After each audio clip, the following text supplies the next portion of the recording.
코스피 5000 시대가 열렸습니다. 그런데 왜 내 계좌만 그대로일까요? 지수는 역사적인 신고가를 찍었다는데 내 주식은 왜 안 오르는 건지 답답하셨던 분들 많으시죠? 오늘 그 이유를 정확하게 알려드리겠습니다. 제 주변에 60대 초반 되시는 분이 계세요. 이분이 작년에 주식을 시작하셨어요. 뉴스에서 코스피 오른다고 하니까 나도 좀 해봐야겠다 싶으셨던 거죠. 그래서 예전에 이름 들어본 좋은 회사 주식을 샀어요. 본인 기준으로는 괜찮은 회사라고 생각했던 거예요. 그런데 반년이 지나도 별로 안 올라요. 오히려 조금 빠졌어요. 반면에 뉴스에서는 계속 코스피가 신고가를 찍었다고 나오는 거예요. 이분이 저한테 물으시더라고요. 나는 뭘 잘못 산 거냐고요. 사실 잘못 산 게 아니에요. 다만 시장의 흐름을 몰랐던 거예요. 지수가 오른다고 모든 종목이 다 오르는 게 아니거든요. 시장을 끌어올리는 종목은 따로 있고 나머지는 그 흐름을 타지 못하면 소외되는 거예요. 이걸 모르면 어떻게 될까요? 남들 다 번다는데 나만 못 버는 상황이 계속됩니다. 분명히 시장이 좋아졌다고 하는데 내 계좌는 제자리예요. 그러다 보면 조급해져요. 저 종목 오른다더라, 이 종목 간다더라 하는 소문에 휩쓸려서 분석 없이 뛰어들게 되고요. 그러다 고점에 물려서 손해를 보는 거예요. 우리 세대가 투자할 때 가장 피해야 할 게 바로 이 조급함이에요. 저도 마찬가지예요. 솔직히 말씀드리면 저도 이런 실수해봤어요. 주변에서 뭐가 좋다더라 하면 따라 사고 나중에 빠지면 왜 샀나 후회하고요. 그런데 이것저것 찾아보고 공부하다 보니까 깨달은 게 있어요. 남들이 뭘 산다더라가 중요한 게 아니라 왜 그 방향으로 돈이 흐르는지 이해하는 게 진짜 투자라는 거예요. 흐름을 알면 조급해질 이유가 없어요. 왜 저 종목이 오르는지, 왜 내 종목은 아직인지 이해하면 기다릴 수도 있고 갈아탈 수도 있는 거니까요. 모르면 그냥 눈치 보다가 늦게 들어가서 고점에 물리는 거예요. 오늘 영상에서 그 흐름을 같이 살펴보려고 해요. 지금 시장을 이끄는 힘이 뭔지, 그리고 앞으로 어떤 방향으로 갈 건지요. 특정 종목을 사라 팔라 그런 이야기가 아니에요. 투자는 본인 판단이니까요. 다만 왜 돈이 그 방향으로 흐르는지 그 흐름을 이해하면 우리도 대응할 수 있잖아요. 같은 고민을 하고 계신 분들이라면 오늘 영상 끝까지 보시면 분명히 도움이 되실 거예요. 저도 같은 처지에서 찾아보고 공부한 내용이니까요. 우리 같이 알아가면 좋겠습니다. 앞으로도 이런 정보 계속 나누고 싶으니까 구독 한번 눌러주시면 감사하겠습니다. 자, 그럼 본격적으로 시작해 볼게요. 먼저 지금 시장 상황부터 정리해 드릴게요. 최근에 정은보 한국거래소 이사장이 블룸버그 인터뷰에서 코스피 6000도 충분히 가능하다고 직접 말했어요. 반도체 방산 조선 같은 핵심 산업 경쟁력이 높아지면서 한국 증시가 새로운 도약 단계에 진입했다는 거예요. 그런데 문제는 지수가 오른다고 모든 종목이 다 오르는 게 아니라는 거죠. 4000에서 5000까지 올라오는 동안에도 진짜 지수를 끌어올린 종목은 손에 꼽혔어요. 그리고 5000에서 6000으로 가는 구간에서는 주도주가 또 바뀔 가능성이 높아요. 그래서 오늘은 크게 세 가지를 같이 살펴보려고 해요. 첫째, 지금까지 누가 시장을 끌어올렸는지, 둘째, 앞으로 어떤 산업이 주도할 건지, 셋째, 우리 같은 시니어 투자자가 기억해야 할 것들이 뭔지요. 먼저 4000에서 5000까지 누가 시장을 끌어올렸는지부터 정리해 볼게요. 이게 과거 이야기 같지만 앞으로를 보려면 지나온 길을 알아야 해요. 왜냐하면 시장은 갑자기 완전히 새로운 테마로 갈아타지 않거든요. 기존 주도주가 힘을 유지하면서 새로운 주도주가 합류하는 방식으로 움직여요. 코스피를 끌어올린 핵심 동력은 크게 세 가지였어요. 첫째가 반도체 슈퍼 상승장이고요. 둘째가 기업 밸류업 프로그램의 구조적 정착이에요. 셋째가 글로벌 공급망 재편에 따른 한국 제조업 위상 강화예요. 먼저 반도체 이야기부터 해볼게요. 혹시 기억나세요? 1980년대, 1990년대에 삼성이 반도체 사업을 시작했을 때요. 그때 주변 반응이 어땠는지요? 저는 그 시절이 좀 기억나요. 그때는 일본이 반도체 강국이었거든요.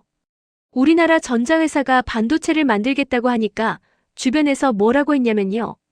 A전자회사가 무슨 반도체냐, 일본 따라잡으려면 100년은 걸리겠다, 이런 이야기 많이 했어요.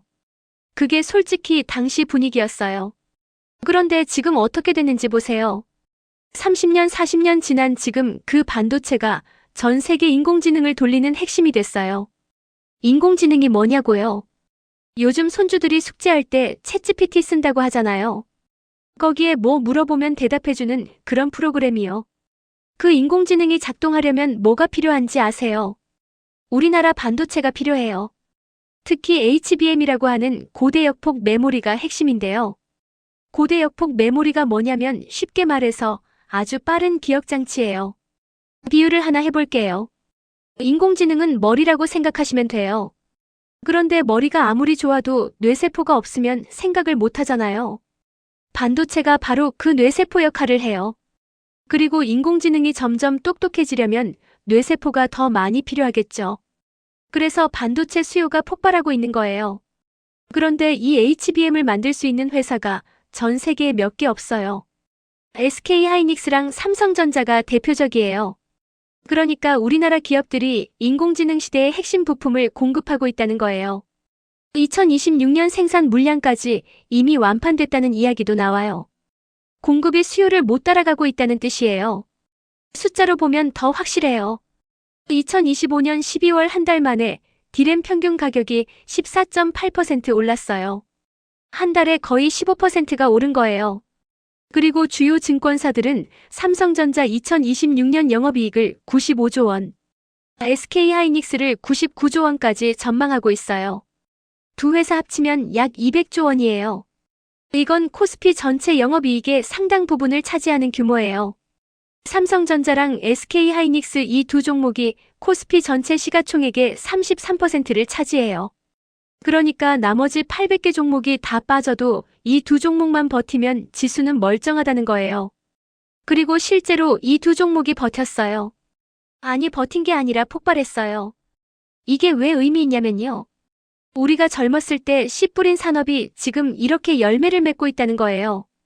그때 반도체 하겠다던 결정이 30년, 40년이 지난 지금 전 세계 인공지능 시대를 이끄는 동력이 된 거예요. 이건 정말 대단한 일이에요. 과거에도 비슷한 상황이 있었어요. 2018년에도 반도체 호황이 있었거든요. 클라우드 서버 증설 수요로 메모리 가격이 폭등했었죠. 그때도 삼성전자랑 하이닉스가 지수를 끌어올렸어요. 근데 이번은 그때와 좀 달라요. 2018년은 단순히 서버를 더 만들자였다면 지금은 인공지능이라는 완전히 새로운 수요가 생긴 거예요. 그리고 이 수요는 일회성이 아니에요.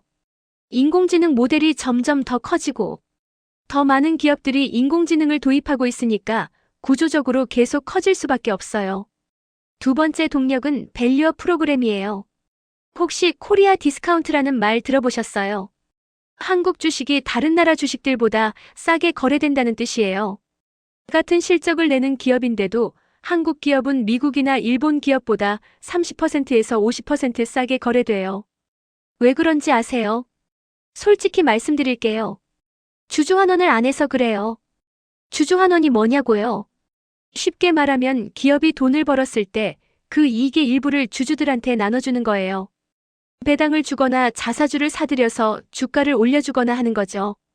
그런데 한국 기업들은 돈 벌어도 배당 안 주고 자사주도 안 사고 그냥 회사 금고에 쌓아두기만 했어요. 일상적인 비유로 설명해 볼게요. 두 개의 식당이 있다고 생각해 보세요. 둘 다 똑같이 장사가 잘 돼요. 그런데 한 식당 사장은 번 돈의 일부를 단골 손님들한테 감사 쿠폰으로 돌려줘요. 반찬 서비스도 해주고요. 다른 식당 사장은 그냥 자기 금고에만 쌓아둬요. 손님한테 뭔가 해주는 건 없어요. 어느 식당이 더 가고 싶겠어요? 당연히 감사 쿠폰 주는 데잖아요. 한국 기업들이 그동안 금고에만 쌓아두는 쪽이었던 거예요. 그러니까 외국인 투자자들 입장에서는 굳이 한국 주식을 살 이유가 없었던 거죠. 같은 돈 벌어도 안 나눠주니까요. 그런데 이게 최근에 바뀌고 있어요. 정부가 이걸 고치겠다고 밸류업 프로그램이라는 걸 내놨어요. 밸류업이 뭐냐면 기업 가치를 올리라는 뜻이에요. 기업들한테 주주환원을 늘리라고 압박하는 거예요. 상법도 고치고 불공정 거래에는 원 스트라이크 아웃 제도까지 만들었어요. 한 번 걸리면 바로 퇴출이에요. 이게 실제로 효과를 보고 있어요. 외국인 투자자들 시각이 달라졌어요. 과거에는 한국 주식을 그냥 반도체 사이클에 따라 들어왔다 나갔다 하는 트레이딩 대상으로 봤는데 지금은 구조적으로 달라지고 있다고 평가하기 시작했어요. 외국인 보유 비중이 6년 만에 최고치인 32%를 넘겼어요. 이게 왜 중요하냐면요. 주식 가격이 오르려면 두 가지가 필요해요. 첫째, 기업이 돈을 많이 벌어야 하고요. 둘째, 그 기업을 시장에서 비싸게 쳐줘야 해요. 똑같이 100억 원 버는 회사인데 시장에서 5배로 쳐주면 시가총액이 500억 원이고 10배로 쳐주면 1000억 원이잖아요. 한국 주식이 그동안 싸게 거래된 건 이익에 비해 시장이 낮게 쳐줬기 때문이에요. 근데 밸류업 프로그램으로 이 배수가 올라갈 가능성이 있어요. 기존 10배 수준에서 선진국 수준인 12배에서 13배로요. 이익이 늘어나면서 동시에 그 이익을 더 비싸게 쳐주면 지수는 곱하기로 올라가는 거예요. 우리 세대는 사실 주식은 도박이다 이런 인식이 좀 있었잖아요. 저도 젊었을 때 주변에서 주식으로 집안 거덜났다는 이야기 종종 들었거든요. 근데 시대가 바뀌었어요. 기업들이 주주한테 환원하는 문화가 자리 잡으면 주식 투자가 도박이 아니라 기업 성장의 과실을 나눠 갖는 건전한 투자가 될 수 있어요. 물론 아직 완전히 정착된 건 아니에요. 지켜봐야 할 부분도 있어요. 하지만 방향성은 분명히 바뀌고 있다는 거 알아두시면 좋겠습니다. 세 번째 동력은 방산이랑 전력기기예요. 러시아 우크라이나 전쟁 이후로 전 세계적으로 무기 수요가 폭발했어요. 유럽 나라들이 갑자기 군비를 늘려야 하는데 자기들 방산업체는 물량을 못 맞춰요. 그래서 한국 방산 기업들이 이 기회를 잡은 거예요. K고 자주포 레드백 장갑차 같은 육상 무기를 폴란드, 호주에 수출하고 있어요. 우주 발사체, 전자전기까지 수출 포트폴리오가 확장됐고요. 전력기기도 마찬가지예요. 인공지능 데이터 센터가 전기를 엄청나게 먹어요. 전기 먹는 하마라는 표현이 딱 맞아요. 그런데 전 세계적으로 전력망이 노후화됐거든요. 미국이랑 유럽에서 전력망 교체 수요가 폭발하고 있고 여기에 데이터 센터 전력 공급까지 더해지면서 변압기 같은 전력기기 수주가 쏟아지고 있어요. HD 현대일렉트릭 같은 회사는 2028년까지 수주 잔고가 꽉 찼다고 해요. 공급자가 갑인 시장이 된 거예요. 자, 여기까지가 지금까지 시장을 끌어올린 동력이었어요. 그럼 이제 가장 중요한 거예요. 5천에서 6천으로 가는 구간에서는 어떤 산업이 주도할 거냐는 거죠. 먼저 확인해야 할 게 있어요. 5천에서 6천이면 이게 그냥 기대감만으로는 안 된다는 거예요. 기업 이익이 실제로 늘어나야 하고 시장에서 한국 주식을 더 비싸게 사줘야 해요. 근거가 있어요. 2026년 코스피 전체 순이익 전망치가 베이스 시나리오로 379조 원, 베스트 시나리오로는 427조 원까지 나와요. 과거 코스피 영업이익이 300조 원을 넘어선 적이 한 번도 없었어요. 사상 초유의 실적 장세가 현실화되고 있다는 거예요. 그래서 앞으로 주목할 산업을 같이 살펴볼게요. 단기 시세 차익 관점이 아니라 10년, 20년 뒤에도 필요한 산업이 뭔지 그런 관점에서요. 이건 우리한테도 중요하지만 자녀 손주 세대한테 물려줄 다음 산업을 이해한다는 의미도 있어요. 첫 번째로 주목할 산업은 유리기판이에요. 아까 반도체 이야기할 때 HBM이 중요하다고 했잖아요. 근데 또 하나 주목받는 기술이 있어요. 유리기판이에요. 기판이 뭐냐면 반도체 칩을 올려놓는 바닥판이라고 생각하시면 돼요. 지금까지는 플라스틱 재질로 만들었거든요. 근데 인공지능 칩이 점점 커지고 복잡해지면서 플라스틱 기판으로는 한계가 생겼어요. 열도 많이 나고 휘어지는 문제도 있고요. 비유하면 이래요. 스마트폰 화면 보호 필름 있잖아요. 플라스틱 필름이 있고 강화유리 필름이 있죠. 플라스틱은 휘어지고 열에 약해요. 근데 강화유리는 평평하고 열에도 강해서 화면이 더 선명하게 보이잖아요. 반도체 기판도 마찬가지예요. 유리로 만들면 더 정밀한 회로를 새길 수 있고 열에도 강해서 성능이 좋아져요. 데이터 처리 속도를 40% 올리고 전력 소모를 30% 줄일 수 있다는 분석도 있어요. 인텔, AMD, 엔비디아 같은 빅테크들이 유리기판 도입을 서두르고 있고 2026년에서 2027년이 초기 양산의 원년이 될 전망이에요. 시장 규모는 2028년에 84억 달러까지 커질 거라는 예측이 나와요. 삼성전기가 핵심 종목이에요. 세종 사업장에 파일럿 라인을 구축하고 2025년 4분기부터 가동을 시작했어요. 2026년 하반기 양산을 목표로 하고 있어요. SKC도 봐야 해요. 자회사 앱솔릭스가 미국 조지아주에 세계 최초로 유리기판 공장을 짓고 있어요. 미국 반도체법 보조금 7,500만 달러도 확보했어요. 장비주로는 TGV 장비를 공급하는 필롭틱스가 있어요. 2019년 일본이 불화수소 수출을 규제했을 때 국산화 기업들 주가가 몇 배씩 올랐던 거 기억나세요? 유리기판도 비슷한 구조예요. 새로운 기술이 양산 단계에 들어가면 그 기술을 가진 기업들이 시장에서 재평가받는 거죠. 두 번째로 주목할 산업은 피지컬 AI예요. 피지컬 AI가 뭐냐면 인공지능이 데이터 센터 안에만 있는 게 아니라 물리적인 세계로 나온다는 뜻이에요. 쉽게 말하면 로봇이에요. 요즘 뉴스 보시면 미국이 공장을 다시 자기 나라로 가져온다는 이야기 나오죠. 리쇼어링이라고 해요. 원래 중국이나 다른 나라에 있던 공장을 미국 본토로 다시 옮긴다는 뜻이에요. 근데 문제가 있어요. 인건비예요.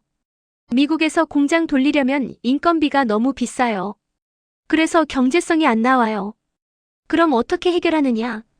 로봇으로 사람을 대체하는 거예요. 로봇이 일하면 인건비 문제가 해결되니까 리쇼어링이 경제적으로 가능해지는 거예요. 현대차가 왜 로봇 회사를 샀는지 이제 이해가 되시죠? 현대차가 보스턴 다이내믹스라는 로봇 회사를 인수했어요. 이 회사의 휴머노이드 로봇 아틀라스가 CES 2026에서 최고 로봇상을 받았어요. 휴머노이드 로봇이 뭐냐면 사람처럼 생긴 로봇이에요. 두 팔 두 다리가 있고 사람처럼 걷고 움직여요. 현대차는 2028년부터 이 로봇을 미국 조지아 전기차 공장에 투입할 계획이래요. 그러니까 현대차가 단순한 자동차 회사가 아니라 로봇 회사로도 변신하고 있다는 거예요. 실제로 현대차 주가가 하루에 16.2% 급등한 적이 있어요. 로봇 기대감 때문이에요. 시가총액이 연초 60조 원에서 115조 원으로 뛰었어요. 거의 2배 가까이 오른 거예요. 단순 완성차 제조사가 아니라 로보틱스 플랫폼 기업으로 재평가받고 있다는 뜻이에요. 레인보우 로보틱스라는 회사도 있어요. 삼성전자가 지분 투자를 했는데 삼성그룹 내 자동화 수요를 흡수할 거라고 해요. 로봇 관절 핵심 부품인 감속기를 국산화한 SPG, SBB테크도 주목받고 있고요. 이건 단순히 주식 이야기가 아니라 세상이 바뀌고 있다는 이야기예요. 공장에서 사람이 일하던 시대에서 로봇이 일하는 시대로요. 우리 손주들이 일할 때는 로봇이랑 같이 일하는 게 당연해질 수도 있어요. 세 번째로 주목할 산업은 SMR 소형 모듈 원전이에요. 인공지능 데이터 센터가 전기를 엄청 먹는다고 했잖아요. 그런데 태양광이나 풍력으로는 24시간 돌아가는 데이터 센터 전력을 감당할 수 없어요. 왜냐하면 태양광은 해가 떠야 전기가 나오고 풍력은 바람이 불어야 전기가 나오잖아요. 근데 데이터 센터는 밤에도 돌아가야 하고 바람 안 부는 날에도 돌아가야 해요. 그래서 안정적으로 전기를 공급할 수 있는 발전소가 필요한 거예요. 여기서 원전 이야기가 나와요. 근데 기존 대형 원전은 짓는데 10년 넘게 걸리고 비용도 천문학적이에요. 그래서 요즘 SMR이라고 하는 소형 모듈 원전이 대안으로 떠오르고 있어요. SMR이 뭐냐면요. 소형이라서 빨리 지을 수 있고 모듈 방식이라서 필요한 만큼 늘릴 수 있어요. 비유하면 레고 블록 같은 거예요. 큰 성을 한 번에 짓는 게 아니라 블록을 하나씩 붙여나가는 거죠. 필요하면 더 붙이고 안 필요하면 거기서 멈추면 되고요. 아마존, 마이크로소프트, 구글 같은 빅테크들이 데이터 센터 전력원으로 이 소형 모듈 원전을 선택하고 있어요. 두산 에너빌리티가 핵심 종목이에요. 전 세계에서 SMR 핵심 기자재를 실제로 만들 수 있는 거의 유일한 회사라고 해요.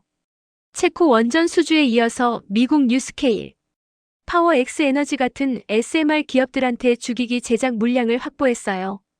2026년 SMR 관련 매출이 2천억 원대에서 2030년에는 3조 3천억 원으로 15배 이상 급증할 전망이에요. HD 현대일렉트릭도 계속 봐야 해요. 전력 변압기 사이클이 2028년 이후까지 지속될 전망이에요. 2026년 수주 목표를 42억 달러로 상향했고 영업이익률이 27%예요. 제조업에서 27% 마진은 꿈의 숫자예요. 네 번째로 주목할 산업은 바이오 팩토리예요. ADC라고 부르는 항체 약물 접합체가 핵심이에요. 우리 세대쯤 되면 주변에 암 걸리신 분들 이야기를 종종 듣잖아요. 가까운 친척이나 친구 중에 항암 치료 받으신 분도 계시고요. 그 고통이 얼마나 큰지 아시잖아요. 머리카락 빠지고 구토하고 온몸이 힘들어지고요. 왜 그런지 아세요? 기존 항암제는 암세포만 공격하는 게 아니라 정상세포도 같이 공격해서 그래요. 암세포를 죽이려고 약을 쓰는데 그 약이 몸 전체에 퍼지면서 정상세포까지 손상시키는 거예요. 그래서 부작용이 심했던 거죠. 근데 요즘 새로운 항암제가 나오고 있어요. ADC가 뭐냐면 쉽게 설명해 드릴게요. 미사일을 생각해 보세요. 옛날 미사일은 대충 방향 맞춰서 쏘면 목표물 근처에 떨어졌어요. 근데 요즘 정밀 유도 미사일은 목표물을 정확하게 찾아가서 맞추잖아요. ADC가 이런 정밀 유도 미사일 같은 거예요. 항체가 암세포만 찾아가서 달라붙어요. 그리고 거기에 붙어있는 약물이 암세포만 죽여요. 정상세포는 건드리지 않고요. 그래서 부작용이 훨씬 적어요. 문제는 이 ADC를 만들기가 엄청 어렵다는 거예요. 전문 시설을 갖춘 위탁 생산 공장이 필요해요. 이걸 CDMO라고 하는데 삼성 바이오로직스가 글로벌 1위예요. 2027년에 ADC 전용 생산 시설을 본격 가동할 예정이고 2032년까지 총 132만 리터의 생산 능력을 확보할 계획이에요. ADC 시장이 2028년까지 280억 달러 규모로 성장할 전망인데 상당 부분을 삼성 바이오로직스가 가져갈 거라고 해요. 알테오젠이라는 회사도 있어요. 이 회사는 정맥주사 약을 피하주사로 바꾸는 기술을 가지고 있어요. 정맥주사는 병원에 가서 오래 맞아야 하잖아요. 피하주사는 짧게 맞을 수 있어요. 이 기술을 머크 같은 글로벌 제약사한테 수출하면서 조 단위의 로열티 수익 구조를 만들었어요. 바이오 산업은 우리 건강과도 직결되는 분야니까 관심 가질 만하죠. 다섯 번째로 주목할 산업은 뉴 스페이스와 방산이에요. 우리 세대는 젊었을 때 국산 무기는 별로라는 인식이 좀 있었잖아요. 미국산이 좋고 우리 건 아직 멀었다 그런 생각이요. 근데 지금 어떻게 됐는지 아세요? 유럽이랑 호주가 한국 무기를 사가고 있어요. 한화 에어로스페이스가 대장주예요. 2030년 매출 20조 원 목표를 제시했어요. 폴란드한테 K9 자주포 수출하고 호주한테 레드백 장갑차 수출하는 게 안정적인 수익원이에요. 여기에 누리호 발사 기술을 바탕으로 민간 상업 발사 시장에 진입하려는 게 신성장 동력이에요. LIG 넥스원도 있어요. 전자전기 개발 사업을 수주했는데 약 1조 9천억 원 규모예요. 현대전에서 전자전은 필수거든요. 솔직히 방위산업이 돈이 된다는 게 좋은 건지 나쁜 건지 복잡한 마음도 있어요. 전쟁이 없어야 좋은 건데 말이에요. 하지만 현실적으로 세계 곳곳에서 분쟁이 일어나고 있고 그 와중에 우리나라 방산 기업들이 경쟁력을 인정받고 있다는 건 알아둘 만한 사실이에요. 자, 여기까지가 앞으로 주목할 5가지 산업이었어요. 그럼 이제 마지막으로 우리 같은 시니어 투자자가 기억해야 할 것들을 정리해 볼게요. 먼저 이 장세의 본질이 뭔지 파악해야 해요. 지금은 실적 장세예요. 실적 장세가 뭐냐면 실제로 기업이 돈을 버니까 주가가 오르는 장이에요. 유동성 장세랑 다른 거예요. 유동성 장세는 금리가 내려가거나 시중에 돈이 풀릴 때 기대감으로 주식들이 오르는 장이에요.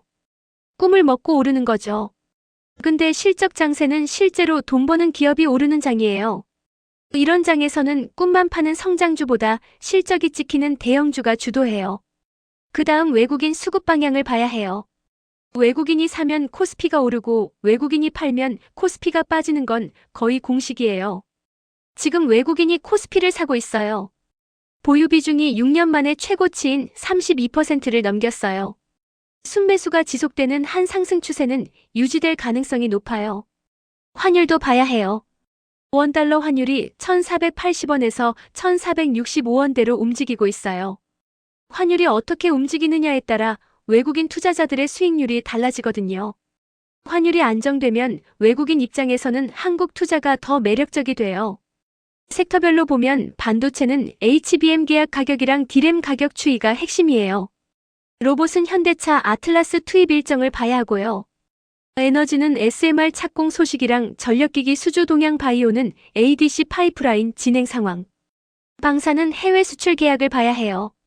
그런데 여기서 가장 중요한 게 있어요. 우리 같은 시니어 투자자가 가장 조심해야 할 게 뭔지 아세요? 조급함이에요. 포모라고 하는 게 있어요. 피어 오브 미싱 아웃의 줄임말인데 우리말로 하면 나만 빠지면 어떡하나 하는 두려움이에요. 남들 다 돈 번다는데 나만 못 벌면 어떡하나 이런 마음이요. 이 마음이 생기면 위험해요. 분석 없이 뛰어들게 되고 그러다 손해를 봐요. 우리 세대는 IMF도 겪었고 2008년 금융위기도 겪었잖아요. 그때 급하게 뛰어들어서 손해본 경험도 있고 반대로 버텨서 회복한 경험도 있잖아요. 그 경험을 기억하셔야 해요. 리스크도 분명히 있어요. 리스크를 모르고 투자하면 안 돼요. 첫째, 인공지능 버블 붕괴 가능성이에요. 인공지능 투자가 수익 모델을 입증 못하고 줄어들면 반도체 수요가 급감할 수 있어요. 2000년 닷컴 버블 때도 인터넷이 미래라는 건 맞았지만 기대가 앞서가면서 거품이 꺼졌잖아요. 둘째, 지정학적 리스크예요. 미중 갈등이나 대만 해협 긴장이 터지면 외국인 자금이 한 방에 빠질 수 있어요. 셋째, 정책 지속성 리스크예요. 밸류업 프로그램이 후퇴하면 실망 매물이 쏟아질 수 있어요. 넷째가 아까 말씀드린 포모 리스크예요. 안 하면 나만 거지라는 프레임으로 분석 없이 뛰어드는 자금이 늘면 시장이 과열돼요. 과열된 시장은 결국 조정을 받게 돼 있어요. 그래서 투자하실 때 이런 리스크도 꼭 염두에 두시고 본인이 감당할 수 있는 범위 내에서 하시는 게 좋아요. 자, 그럼 오늘 이야기를 정리해 드릴게요. 코스피 6000으로 가는 구간은 인공지능의 물리적 구현이랑 산업 주권이 핵심 키워드예요. 첫째, 지금까지 시장을 끌어올린 핵심 동력은 반도체예요. 인공지능 때문에 고대 역폭 메모리 수요가 폭발하고 있고 삼성전자, SK하이닉스가 핵심이에요. 둘째, 코리아 디스카운트가 해소되고 있어요. 밸류업 프로그램으로 기업들이 주주 환원을 늘리면서 외국인이 다시 들어오고 있어요. 셋째, 앞으로 주목할 산업은 5가지예요. 유리기판 로봇 소형 모듈 원전, ADC 바이오 그리고 방산이에요. 넷째, 투자할 때 실적이 찍히는 기업과 꿈만 파는 기업을 구분해야 해요. 외국인 수급 방향이랑 환율도 봐야 하고요. 다섯째, 가장 중요한 건 조급함을 경계하는 거예요. 왜 그 방향으로 돈이 흐르는지 이해하고 움직여야 해요. 여섯째, 리스크도 있어요. 인공지능 버블 가능성, 지정학적 리스크, 정책 변화 리스크 이런 것들 염두에 두셔야 해요. 결국 남들이 뭘 산다더라가 중요한 게 아니에요. 왜 그 방향으로 돈이 흐르는지 이해하는 게 진짜 투자예요. 단순한 반도체 칩 제조사를 넘어서 인공지능을 현실 세계에서 구현하고 지탱하는 인프라 기업에 자금이 몰릴 수밖에 없는 구조예요. 유리기판의 삼성전기, SKC 로봇의 현대차, 레인보우 로보틱스 에너지의 두산 에너빌리티, HD현대 일렉트릭 바이오의 삼성 바이오로직스, 알테오젠 방산의 한화 에어로스페이스, LI진엑스원. 이런 기업들이 주목받는 이유가 있는 거예요. 자금이 왜 그 방향으로 흐를 수밖에 없는지 아는 게 진짜 투자예요. 우리 세대가 젊었을 때 씨 뿌린 반도체 산업이 지금 전 세계 인공지능 시대를 이끌고 있어요. 그리고 새로운 산업들이 또 자라나고 있고요. 이런 흐름을 이해하면 투자도 할 수 있고 자녀 손주들이랑 대화할 때도 도움이 될 거예요. 지금 당장 시작하셔야 해요. 시장은 기다려주지 않거든요. 이미 흐름은 시작됐어요. 물론 급하게 뛰어들라는 게 아니에요. 하지만 공부는 지금 시작해야 해요. 흐름을 알아야 대응할 수 있으니까요. 오늘 이야기가 조금이라도 도움이 되셨으면 좋겠습니다. 앞으로도 이런 정보 계속 찾아서 정리해 드릴게요.